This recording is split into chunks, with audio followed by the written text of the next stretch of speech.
오늘은 마가복음 14장을 상고하도록 하겠습니다. 마가복음 14장이 절수가 꽤 길지요. 그러나 그 내용을 우리가 잘 아는 내용이기 때문에 쉽게 말씀을 정리하여 증거하도록 하겠습니다. 이제 마가복음도 마지막 단락에 임하게 됐지요. 오늘 말씀으로부터 시작해서 마지막 장까지 예수님의 순환과 십자가의 죽으심과 그리고 장사 지냄과 그리고 부활하심과 부활하신 다음에 승천하시는 것까지 이제 마지막 장까지 이어진 말씀이 나오게 되지요. 참고로 서론을 말씀하면서 주보를 한번 보아주시면 고맙겠습니다. 사면의 주보를 보게 되면 순환, 부활, 승천 이렇게 제목을 붙이고 그 주보에 14장부터 16장까지 말씀을 요약해서 소지로 정해 놓았습니다. 순환에는 순환의 준비가 14장 1절로 42절까지 이어지지요. 순환, 예수님의 순환 당하기 전에 있어진 일들, 음모, 헌신, 배신, 이런 일들이 14장 1절로 11절에 말씀이 나오고, 그 다음에 최후의 만찬, 마지막 만찬, 그 말씀이 12절로 26절까지 이어지지요. 오늘 우리가 이 말씀을 본문으로 정했는데, 우리가 주보의 지면상 14절로 21절까지만 요약해서 올려놓았습니다. 마지막 만찬. 그리고 베드로의 부인을 예고하신 이 말은 수제자 베드로가 예수님을 나는 모른다 라고 부인하게 될 것을 예고한 말씀입니다. 예고한 말씀이 27절로 31절. 그 다음에 겟세마네 동산에서 하나님 앞에 그야말로 피와 땀을 흘리며 기도하는 모습, 그 모습이 32절로 42절.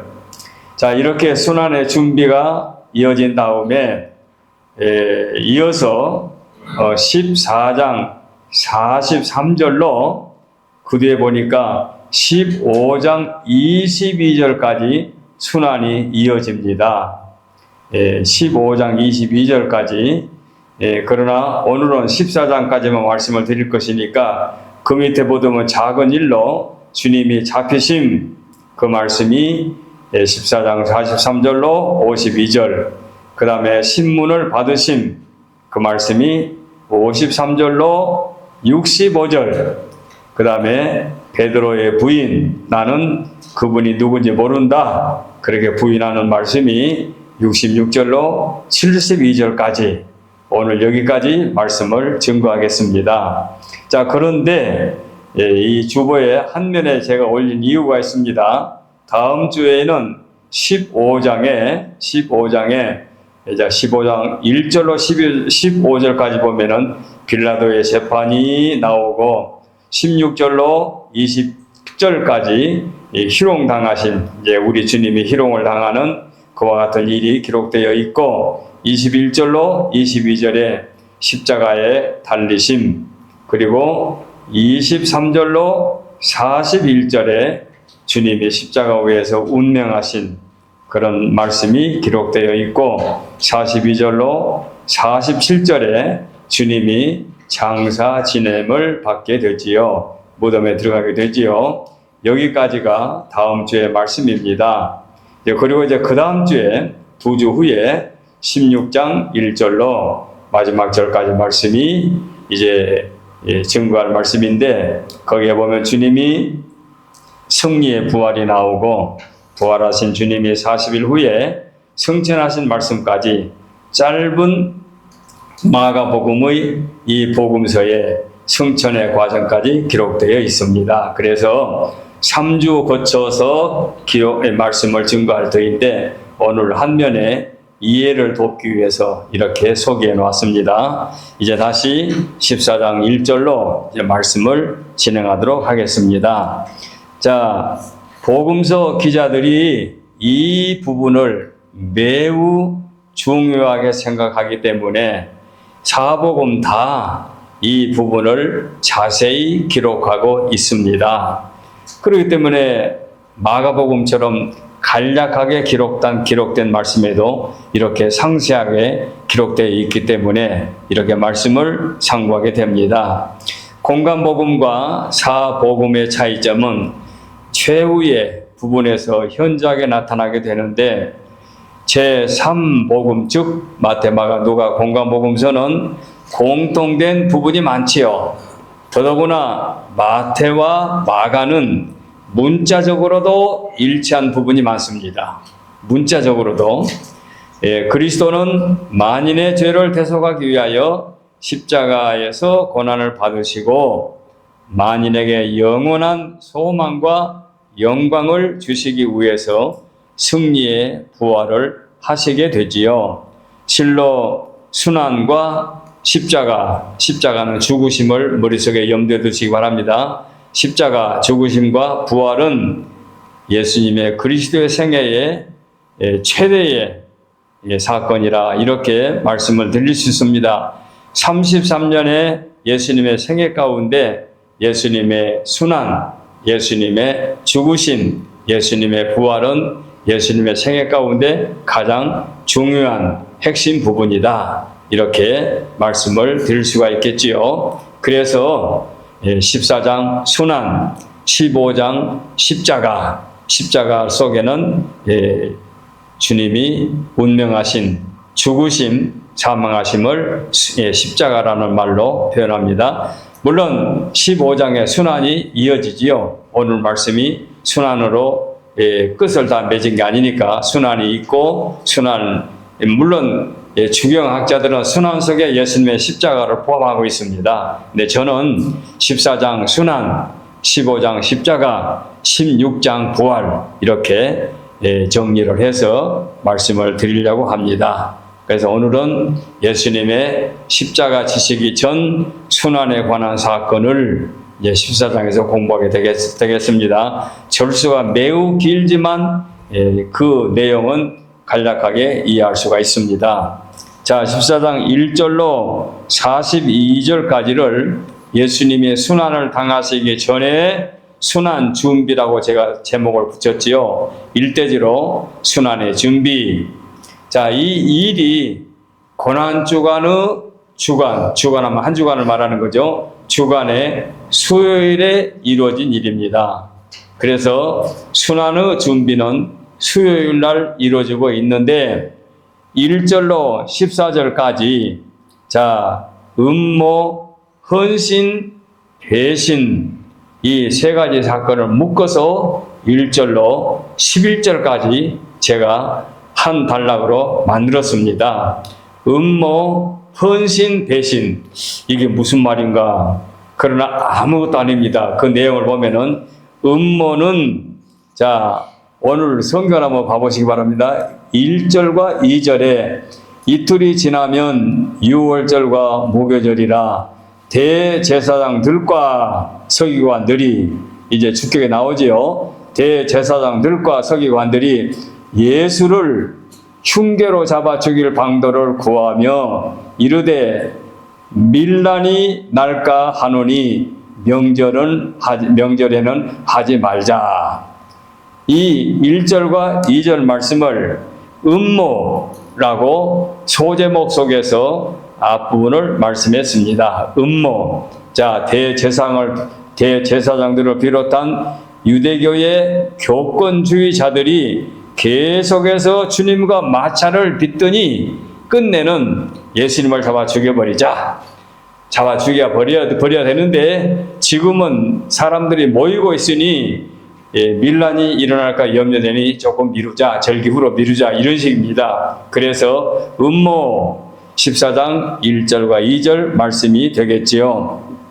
자, 그런데 그 다음에 3절부터서 헌신이라는 제가 소제목을 붙였는데 그 말씀은 3절로 9절까지의 마리아가 예수께 기름 부은 그 사건을 헌신이라는 소제목으로 붙였습니다. 그래서 마가가 이 복음서에서 이 여인의 헌신의 자세를 이 안에다가 집어넣는 일은 시기적으로는 이미 벌써 주님이 기름 부음을 받으신 줄로 압니다. 그런데 이 말씀을 음모 뒤에다가 연결해 놓고 마지막에 배신을 삽입해 가지고 새 사건을 연결시켜 놓은 이유가 있습니다. 그 이유는 주님을 향한 음모, 주님을 향한 헌신, 주님을 배신하여 원수들에게 팔아넘기는 제자의 사건을 비교하기 위해서 마가는 이렇게 음모, 헌신, 배신을 연결해서 말씀을 기록해 놓은 걸로 생각해서 저도 이 말씀을 그 소지 안에다가 음모, 헌신, 배신을 묶어서 말씀을 드리고 있습니다. 그러니까 이 말씀을 다시 1, 2, 3, 4로 나누게 되면 1, 음모, 2, 헌신, 3, 배신 이렇게 나올 터인데 이 말을 제가 1절로 11절을 묶어서 하나로 말씀드린 이유가 이렇게 연결해서 음모, 예수님을 향한 소위 하나님을 섬긴다는 교권주의자들, 헌신, 한 여인의 그 값비싼 향유를 주님의 몸에 부으신 그 헌신적인 모습, 그리고 사랑하는 제자 중에 하나가 배신하여 팔아넘기는 가룟유다의 행위해서 음모, 헌신, 배신 이렇게 세 단락을 묶어서 말씀을 드립니다. 그래서 음모는 위에 언급한 대로 대제사장들을 비롯한 교권주의자들이 예수를 잡아 죽일 모의를 한 그 내용이지요. 대제사장들과 서기관들 누굽니까? 하나님 아버지여 하고 유일신 하나님을 섬기는 그 종교계의 대표자들이고 지도자들입니다. 그래서 마태가 기록한 복음서 마태복음을 보면은 대제사장들과 백성들의 장로들이 가야바라 하는 대제사장은 아문에 모여 이렇게 말씀이 기록되어 있습니다. 그러니까 이들이 누굽니까? 공의 회원들 중에 일부분들이죠. 그러니까 그야말로 권력을 손에 쥐고 있는 그자들입니다. 그자들이 예수님을 이제 없애버리려고 음모를 꾸미는 내용이 오늘 본문 1, 2절 말씀에 기록되어 있습니다. 그리고 금방 말씀드린 3절로 9절에는 헌신, 이 여인의 행위는 사복음에 다 기록되어 있습니다. 마가복음에는 이 본 14장 3절로 9절 말씀이고 마태복음에는 16장에 기록되어 있고 누가복음에는 7장에 기록되어 있고 요한복음에는 12장에 기록되어 있습니다. 그러니까 3복음이 아니라 공관복음이 아니라 사복음서에 이 여인의 헌신의 자세를 자세히 기록해 놓았습니다. 비싼 향유를 드림으로써 자기의 사랑을 나타낸 이 여인은 베다니에 사는 마리아이지요. 마리아의 3남매.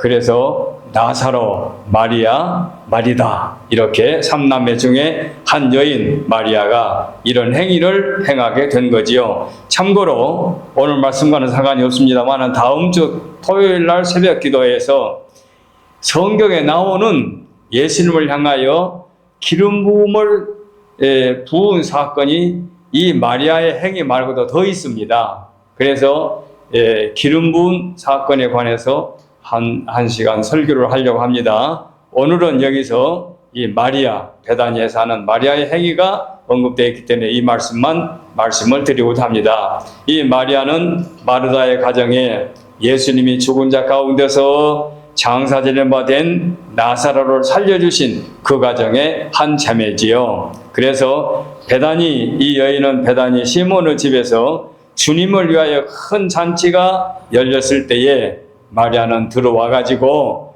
예수의 머리와 발에다가 비싼 향유를 부읍니다. 가난한 자들에게 줄 수도 있었을 거지만 이것을 예수님께 부었습니다. 자, 제자들이 낭비를 하고 이제 비난을 하지요. 그러지만 주님께서는 그 여인의 행위를 칭찬해 주셨습니다. 자, 헌신적인 사랑은 어떤 희생을 한다 할지라도 그것은 지나치지 않습니다. 주님을 향하여 목숨을 바친다 해도 그것은 순교의 아름다운 헌신이고 가치가 있는 거지 그것은 헛된 것이 아닙니다. 그래서 주님이 말씀하시지요. 6절에 저가 내게 좋은 일을 하였다고 칭찬해 주십니다. 이 말씀은 그 여인의 행위가 주님 앞에 선한 일을 했다는 얘기지요. 가난한 사람들을 도와주는 일은 앞으로도 얼마든지 기회가 있을 터인데 한 번밖에 돌아오지 않는 기회, 즉 예수님을 향하여 이 헌신적인 행위는 좋은 일을 하였다고 주님이 말씀하고 계시지요. 그래서 가난한 자들은 항상 너희와 함께 있으니 아무 때라도 원하는 대로 도울 수 있지만 나는 너희와 항상 함께 있지 아니하니라. 이제 이번에 십자가 사건을 이제 마지막 계기로 통해서 하늘로 승천하시기 때문에 이제 주님 앞에 아무리 헌신하고 싶어도 없는 거지요. 바로 그 말씀을 주님은 머릿속에 기억하시고 가난한 자들은 항상 너희와 항상 함께 있으니 아무 때라도 원하는 대로 도울 수 있거니와 나는 너희와 항상 함께 있지 아니하니라. 이렇게 그 여인의 행위를 칭찬해 주었습니다. 우리는 주님께서 우리가 섬기는 일을 행할 때에 어떤 일을 하든지 냉수 한 그릇을 대접한다 할지라도 주님은 그것을 귀하게 보신다고 말씀해 주셨지요. 오늘 그래서 8절에도 내 몸에 향유를 부어 내 장사를 미리 준비하였느니라. 무슨 말입니까? 지금은 주님이 운명하신 것도 아니고 지금 염하는 순간도 아닌데 내 몸에 향유를 부어 내 장사를 미리 준비하였다. 그러니까 이 여인의 행위는 곧 예수님의 장례에 한 일을 맡아서 봉사하는 그런 행위가 되는 거지요. 그래서 주님을 위한 어떤 희생이나 봉사와 헌신은 결코 헛되지 않습니다. 우리가 이것을 우리가 기억할 필요가 있습니다. 그래서 주님이 9절 말씀에 온 천하에 어디서든지 복음이 전파되는 곳에는 이 여자의 행한 일도 말하여 저를 기념하리라. 이렇게 말씀해 주었습니다. 그러니까 이 여인의 행위는 참으로 주님 앞에 만족해야 하리만큼 장래의 이익을 담당하리만큼 귀한 일을 하게 된 거지요. 자, 이 아름다운 광경과는 정반대로 자발적으로 몰래 대제사장들에 가서 내가 우리 스승을 팔아 넘길 터이니 돈 얼마를 주겠느냐 하는 유다의 행위와는 비교가 되지요. 그래서 10절과 11절 말씀에 음모가 나옵니다. 그래서 배신이 나옵니다. 음모, 헌신, 그 다음에 배신. 마리아의 기름 부음과 유다의 반역을 연결시키는데 마태와 마가는 특색이 있습니다. 이렇게 그래서 이 보통 이상의 고상한 행동을 취한 여인과 보통 이하의 비열한 행동을 한 제자를 대조시킨 것이고 전자에서 후자의 원인을 암시하고도 있습니다. 유다는 날마다 자기 스승과 더불어 깨닫고 고락을 같이 하고 음식을 같이 먹고 시간을 같이 지냈는데 그는 스승에게 팔아 넘기는 그런 참으로 용서받을 수 없는 천추에 용서받을 수 없는 그런 배신의 행위를 하고 있습니다. 이 유다의 행위도 본서 10절과 11절에 기록되어 있고 마태복음 26장 14절 이하에 기록되어 있고 누가복음 22장에도 기록되어 있습니다. 유다의 배신. 그래서 우리는 여기서 음모, 헌신, 배신을 묶어서 함께 11절까지 상고했습니다. 자, 이제는 우리가 잘 아는 최후의 만찬, 마지막 만찬이 12절로 26절에 기록되어 있습니다. 예수님이 제자들과 나누신 만찬은 참으로 기독교가 세상 끝날까지 성스럽게 아름답게 귀하게 여기고 예식을 거행하는 참으로 아름다운 예식을 여기서 시작하고 있습니다. 주님이 여기서부터 시작했습니다. 한국의 서울에 있는 한강은 강원도, 강원도가 물의 출발이 아닙니까? 그래서 강원도, 처음에는 저도 그걸 몰랐어요. 강원도가 뭔가 했는데 강의 근원에 출발이 강원도에서 서울로 물이 흘러내려온 것처럼 성만찬의 출발은 여기서부터 출발이 됩니다. 그래서 주님이 제자들과 함께 이 만찬을 나누시는데 여기에도 본문을 자세히 보면은 우리가 놀라운 깨달음을 얻게 됩니다. 자, 무슨 일입니까? 주님이 오늘 성경 13절에서부터 한번 보겠습니다. 예수께서 제자 중에 둘을 보내시며 이르시되 성내로 들어가라 그리하면 물 한 동이를 가지고 가는 사람을 만나리니 그를 따라가서 어디든지 그가 들어가는 그 집 주인에게 이르되 선생님의 말씀이 내가 내 제자들과 함께 유월절 음식을 먹을 나의 객실이 어디에 있느냐 하시더라 하라. 그리하면 15절 그리하면 자리를 펴고 준비한 큰 다락방을 보이리니 거기서 우리를 위하여 준비하라. 이렇게 나왔지요. 자, 왜 성경을 이렇게 제가 읽어드립니까? 주님이 마지막 만찬을 잡수시는데 이 만찬은 뜻깊은 만찬입니다. 이 만찬이 마지막 만찬이죠. 최후의 만찬이지요. 이 만찬을 그르치면 안 되는 거지요. 이 만찬은 성사를 시켜야 됩니다. 자, 그런데 누가 있습니까? 배신자, 제자가 있습니다. 그 배신자가 있는데 만찬을 다 치르기 전에 무슨 일이 생기게 되면 안 되지 않겠습니까? 그래가 주님께서 어느 골목에 어느 집, 2층 집, 파란 대문집, 어느 행랑채 그게 말씀하지 않고 물동이를 이고 가는 사람을 따라가라. 이제 그 집으로 들어가라. 근데 그 주인에게 물어봐라. 우리 선생님과 음식을 나눌 장소가 어디냐? 이렇게 골목이나 번지나 주소를 말하지 않고 한 여인이 물동이를 이고 갈 것이다. 그 여인을 따라가라. 그러면은 그 여인의 집에 들어가서 여인을 만날 것이고 주인을 만날 것이고 주인이 주인에게 물어보면 안내해 줄 것이다. 참으로 뜻깊은 그런 말씀을 해 주셨어요. 왜 그런 거 아니? 이 마지막 만찬은 아주 귀하니까 세상 끝날까지 주의 몸된 교회가 이 성스러운 예식을 거행해야 되는데 중간에 이게 망쳐버리면 안 되지 않습니까? 그러니까 이렇게 깊은 말씀했어요. 성내로 들어가라.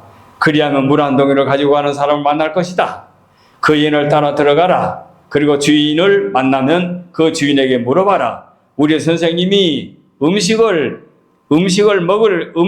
객실이 어디에 있는가를 물어봐라. 그리하면 큰 다락방을 우리에게 보여줄 것이다. 대단히 뜻깊은 말씀을 마가는 기록하고 있습니다. 대단히 귀한 말씀이죠. 놀라운 말씀입니다. 이렇게 성경의 말씀을 보면 볼수록 깊이 보면 볼수록 뜻깊은 교훈들이 많이 남아 있어요.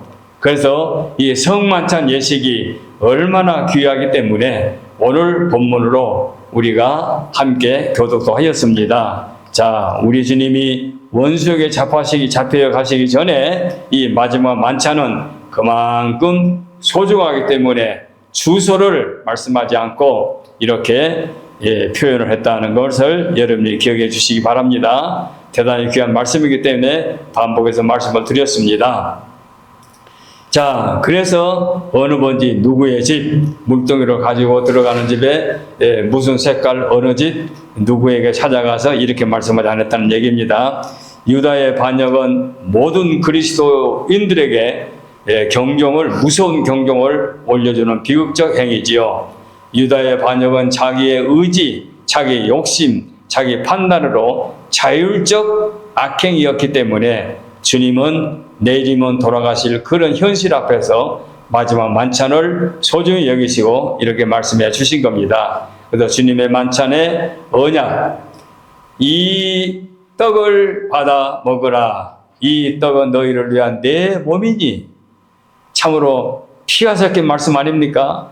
이 떡은 너희들을 위한 내 몸이니 이 떡을 먹을 때마다 나를 기념하라. 그리고 식후에 잔을 나눠 주시면서 이 잔을 받아 마셔라. 이 잔은 너희들을 위한 내 피니 이 잔을 마실 때마다 나를 기념하라. 우리가 매년 어들은 교회는 매주 하는 교회도 있습니다만은 우리는 성스러운 예식을 너무 경솔하게 여길까 싶어서 1년에 2번 행하게 됩니다. 물론 이제 목사님들은 노회를 모이게 되면은 성만찬을 거행하고 회의를 시작합니다. 총회도 마찬가지고 노회도 마찬가지고 그러나 교회는 그저 보통 우리 장로교회에서는 우리 개혁 교단에서는 이제 1년에 상반기, 후반기 이렇게 나눠서 말씀드리는데 매주 하는 교회도 있습니다. 그러나 그것이 성경적으로 잘됐다 잘못됐다 그렇게 말씀하진 않습니다. 우리가 편의상 너무 경하게 여길까 봐 그런 일을 행하게 되는 일도 있습니다. 한국의 대형 교회에서 매주 행하게 되니까 전혀 신앙 없는 한 아들이 어머니를 따라서 교회를 갔는데 그날 성만찬 예식을 거행하니까 포도주 한 잔을 받아 마시고 와가지고 하는 말이 그 교회 갈만하던데 왜냐하면은 가니까 나한테 술 한 잔 대접하더라고. 이렇게 믿지 않는 사람이 어머니 따라서 한번 가가지고 성만찬에 참여하고 나서 그렇게 망령된 말 하는 것을 제가 실제로 들어봤습니다. 그런 식으로 가볍게 여기서는 안 된다는 이 성스러운 예식을 우리는 기억해야 할 것입니다. 그래서 주님이 이 예식을 귀하게 여기기 때문에 이런 장소를 정해놓고 사랑하는 제자들과 마지막 만찬을 잡수시고 그리고 찬미하며 아까 우리 장로들과 함께 찬송했던 대로 겟세마네 동산으로 찬미하며 가신 모습이 오늘 본문의 마지막 부분이 되겠습니다.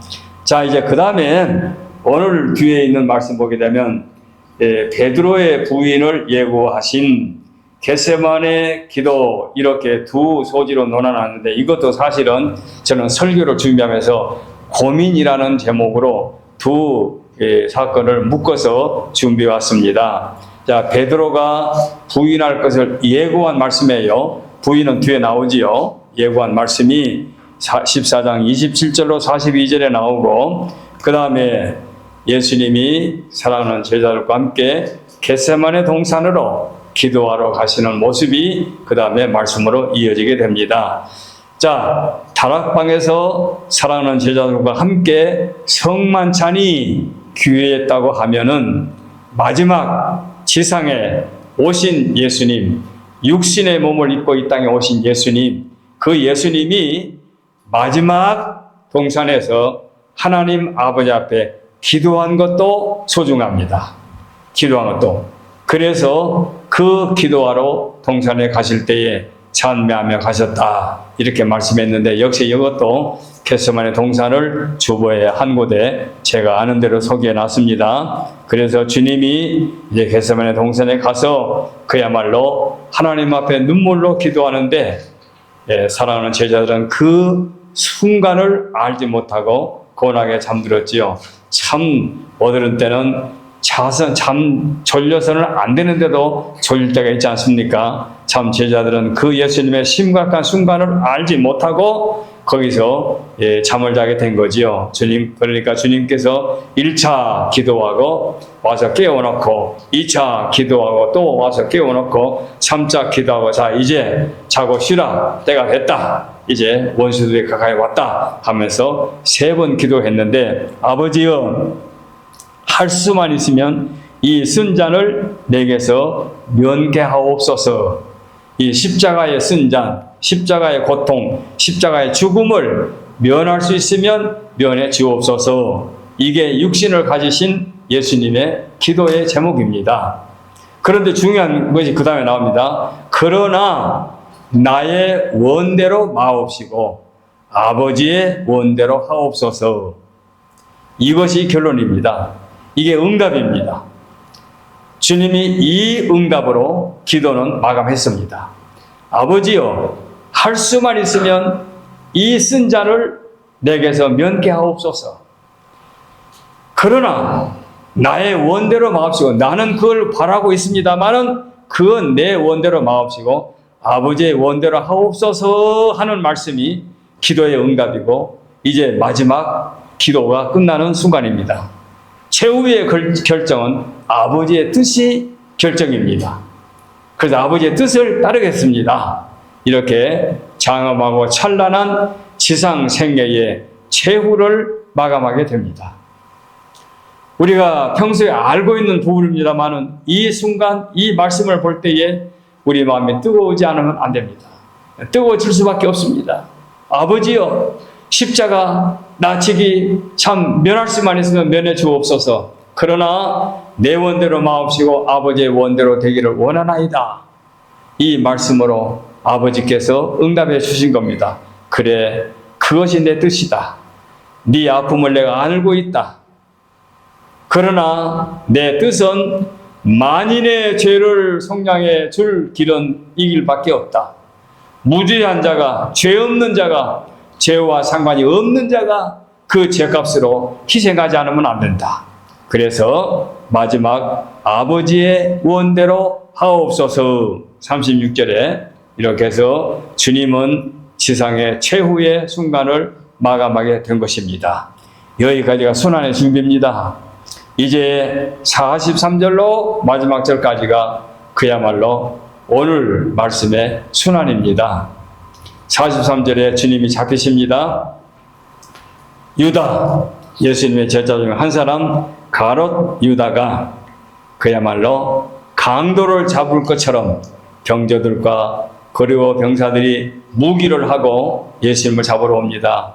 고요한 동산에 그야말로 추악한 악한 비겁한 못된 인성을 가진 유다가 그 병력들을 데리고 동산에 왔습니다. 그러나 주님은 그걸 모르실 것이 아닙니다. 알고 계십니다. 가까이 온 것 아십니다. 이제는 자고 쉬라, 때가 왔다. 제자들도 다 선포했습니다. 이제 주님은 다 준비가 됐습니다. 이제 지상에서 다 끝났습니다. 할 일 다 마감했습니다. 그래서 아버지에게 마지막 기도하시고 난 다음에 주님은 태어나게 기다리고 있습니다. 주님은 태어납니다. 도망칠 이유가 없습니다. 왜? 이미 각오되어 있습니다. 아버지의 뜻을 따라 십자가 지실 준비가 되어 있습니다. 그런데 추악하고 더럽고 용서받을 수 없는 세상 끝날까지 이 제자는 대신자로서 낙인을 지켜 있는데 그가 로마의 병정들을 데리고 예수님을 잡으러 왔습니다. 자, 이 순간 제자들이 보니까 무섭습니다. 그러니까 제자들은 다 도망을 갔습니다. 참으로 이런 현상을 우리는 어떻게 해석해야 되겠습니까? 다시 한번 성경을 펴시기 바랍니다. 성경에 보시면은 저 뒤에 51절과 52절 이미 새벽 기도에서 한번 말씀을 드린 게 납니다. 우리 온교회 식구들에게는 이렇게 말씀을 드리지 않으면은 이 말씀이 뭔가 이해하기 어려울 테니까 성경 보십시다. 51절 이 50절부터 보겠습니다. 50절에 보니까 제자들이 다 예수를 버리고 도망하니라. 이제 로마의 군인들이 예수님을 체포하러 오니까 다 도망갔습니다. 도망간 그 순간에 51절 보니까 한 청년이, 이름은 없어요, 한 청년이 벗은 몸에 배 혼이불을 두르고 예수를 따라가다가 무리에게 잡힘에 배 혼이불을 버리고 벗은 몸으로 도망하니라. 이게 뭡니까? 예수님의 사건도 아니고 그 예수님을 체포하러 온 자들의 행위도 아니고 또는 예수님을 배신하는 가룟 유다 행위도 아닙니다. 한 청년이에요. 한 청년이 아마 소곡바람으로 그 시대에는 아마 그 외출복이 없이 그냥 혼이불 같은 것을 잠잘 때 덮고도 자고 또 외출할 때 또 뒤집어 쓰기도 하고 아마 동남아의 더운 나라는 그런 나라도 들어있는가 봐요. 지금도. 그런 혼이불을 뒤집어 쓰고 나와서 예수님이 잡혀간 것을 따라가는데 그래 그 사람까지 너 누구냐 하고는 붙잡으니까 혼이불을 벗어버리고 벗은 몸으로 도망갔다. 이 말씀이 이 안에 사복음서에 여기만 기록되어 있어요. 이게 뭐냐? 주경학자들이 이 청년이 누구냐? 제자들은 다 도망가세요? 그럼 누가 예수님의 잡혀간 것을 가까이 와서 보다가 그 청년을 붙잡으니까 온난 그냥 혼인을 막 붙잡으러 도망갔다. 그래서 이 학자들이 말하기를 이 청년은 다른 사람이 아닌 이 마가복음을 기록한 저자 마가일 것이다. 이렇게 추측을 합니다. 왜냐하면 마태복음에도 이 말씀이 없고 누가복음에도 이 말씀 없고 요한복음에도 이 말씀 없어요. 마가복음에만 나와요. 그 다음에 마가는 누굽니까? 어머니의 수하에서 어려서부터 신앙생활을 했기 때문에 유학한 아들 아닙니까? 제자도 아니에요. 젊은 청년이에요. 그런데 이 청년이 예수님의 이런저런 사건 때문에 많이 들었겠지요. 그리고 또 자기네 집에서 또 모아서 또 기도하는 것도 알고 그 긴장된 분위기도 알겠지요. 그러니까 궁금하니까 그날 밤에 겟세마네 동산까지 따라갔단 말입니다. 갔는데 예수님이 잡아가는 거예요. 그러니까 따라가다가 자기도 붙잡히니까 도망갔다. 그래서 학자들이 이 청년은 마가 자기가 이런 행위를 했을 것이고 그 행위를 여기다 삽입해서 넣은 것이다. 이렇게 해석을 합니다. 그러니까 여러분들이 한 청년이라고 기록됐으니까 나는 그냥 한 청년으로만 생각하지 누구라고 머릿속에 생각 안 하겠으면 해도 그건 뭐 틀린 말이 아닙니다. 그냥 한 청년 알면 됩니다. 그런데 성경 이렇게 보시다가 자 예수님이 잡혀가시는데 제자들도 도망갔는데 한 청년이 이런 일을 당했다? 이 청년이 누구지? 하고 퀘션을 붙이게 되면 궁금하지 않습니까? 그래서 그렇게 궁금하게 여기실 것 같으니까 이 청년을 이 마가복음을 기록한 저자 마가로 추측하고 생각하고 전문가들이 말한다. 그렇게 여러분이 아시면 되겠습니다. 그래서 여기를 성경 읽어서 말씀을 드린 겁니다. 자, 여기까지가 이제 예수님이 겟세마네 동산에서 일어난 사건이고, 이제 목요일날 사건은 여기서 끝납니다. 이제 금요일날로 이어집니다. 금요일로 이어지는데 14장 53절로 65절까지 공의 앞에 서신 예수님, 이제 재판받으신 예수님이죠. 이 부분도 사복음에 다 나옵니다. 마태복음 26장, 누가복음 22장, 그 다음에 요한복음 18장, 오늘 본 마가복음 14장 이렇게 다 나옵니다. 자, 이 말씀은 너무 이 말씀이 간략하게 기록됐기 때문에 다른 복음서와 연결을 해가지고 쉽게 말씀을 드리겠습니다. 맨 처음에 잡혀가지고 끌려간 곳이 어디냐? 겟세마네 동산에서 잡혀서 끌려가가지고 먼저 간 곳이 안나서라고 하는 사람 앞에 갑니다. 그 안나서가 누구냐? 안나서는 전 대제사장이었습니다. 그러니까 전 대통령 하듯이 뭐 성씨가 전이 아니라 앞에 있는 대통령, 지금 현재 대통령 하듯이, 그래서 전 대제사장 앞에 가서 재판을 받습니다. 그리고 현재 제사장은 가야바입니다. 안나세가 더 재판을 받고 두 번째로 가야바에게 가서 재판을 받습니다. 그리고 세 번째 산헤드린 공회에서 재판을 받게 됩니다. 그것도 밤에. 그럼 산헤드린의 공의는 누구냐? 그야말로 저녁에 공의가 모이는 것은 불법입니다. 오후에 해산하고 그 다음에 모여야 되는데 밤중에 그들이 모였습니다. 그래서 가야바 궁전에 모여 들어가지고 그들이 회의를 합니다. 그래서 안나스, 가야바, 산헤드린의 공회에서 예수님을 불법으로 재판을 합니다. 용서받을 수 없는 악당들의 행위가 여기도 이렇게 이어지고 있습니다. 그래서 어느 중경학자는 깊은 말을 했어요. 정치할 때에 선한 정치가 뭐냐? 넷으로 분류합니다. 가장 바람직한 정치는 선한 독재다. 선한 독재입니다. 독재라는 말에 머릿속에 염두에 두고 선한이라는 말에 머릿속에 기억해야 됩니다. 선한 독재. 그 다음에 두 번째 보람 있는 정치가 뭐냐? 선한 민주주의입니다. 선한 민주주의. 그 다음에 세 번째가 뭐냐? 타락된 민주주의. 가장 나쁜 정치가 뭐냐? 타락된 독재. 이렇게 보면은 선한 독재, 선한 민주주의, 타락된 민주주의, 타락된 독재, 이렇게 구분할 때에 안나스, 가야바, 사내들인 공회, 이들은 타락된 자들입니다.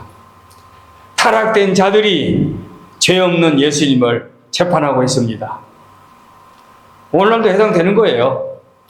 그래서 그러면 이렇게 말씀드리면, 목사님, 선한 독재가 있습니까? 물론 없지요. 이 지구상에는 선한 독재는 좀처럼 찾아보기 힘듭니다. 그러나 선한 독재가 있다면 가장 바람직한 정치입니다. 그 다음에 선진국은 그래도 선한 민주주의를 하려고 애를 쓰지요. 그런데 타락된 민주주의 어떻습니까? 추악하지요. 나라와 민족과 국민을 위한 것이 아니고 자기들의 배를 채우는 자들이 타락된 민주주의 아닙니까? 더 나가서 타락된 독재는 말할 것도 없고요. 그러니 타락된 자들이 죄 없는 예수님을 재판하고 있습니다. 그건 용서받을 수 없는 천추의 한이 되는 이런 잘못된 행위가 지금 여기에 벌이고 있습니다.